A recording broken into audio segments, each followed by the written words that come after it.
ñëwal nii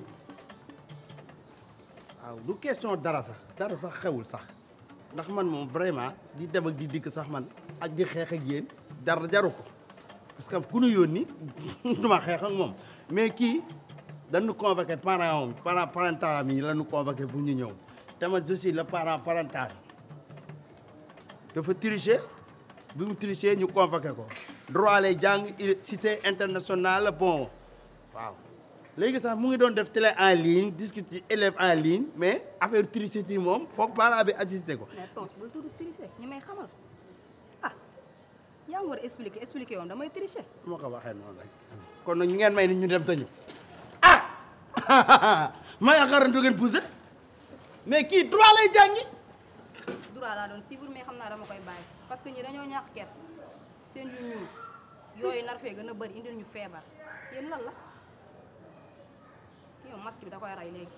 yéen mu leen respecté doomu aar man sama doom la day dem jàngi université la nekk ngeen ni du jàngi boobu léegi mi ngi ci kër gi mënul dem mënul dikk mais yéen qu'est-ce qui se passe.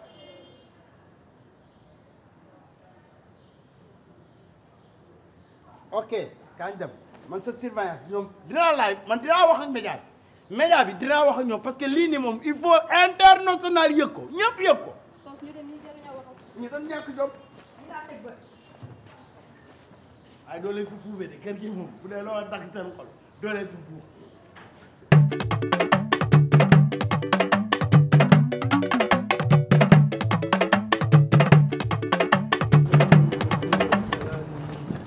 waaw kay woote yàlla gën chef de quartier na nga def. waaw yegg si.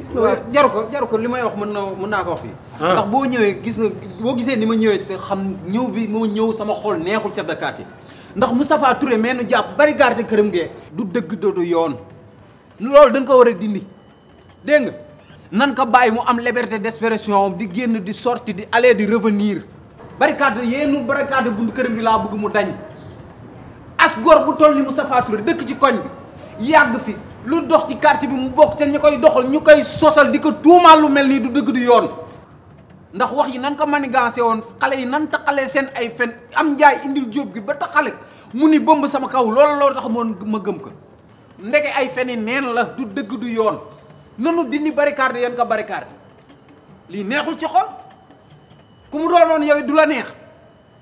sëñ Mbaye ba loi bi wàccee ba léegi kenn ku ne la ci war yaa ngi koy def liggéey bi nag conseil d'administration bu quartier bi kenn ku ne ma ngay def la ko war man nag damay xaar ba ñu liggéey ba pare jébbal ma ko ginnaaw mot de la fin bi man lay ñëw dinaa xool ndax damay baale wala duma baale donte ne nag jàppalu ma kenn dara ci sama xol bi.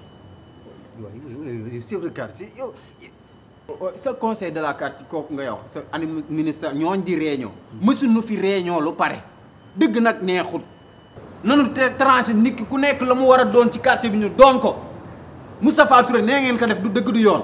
sëñ Mbaye sama wax nag loolu la. nañ bàyyi daal chef conseil quartier bi ñi def li ñuy def lay mujj nag ci man lay dellu ndax dinaa baale wala duma baale. barakaat bi dina dañ de. waaw loolu kay amul problème. waaw de doo jaar nii.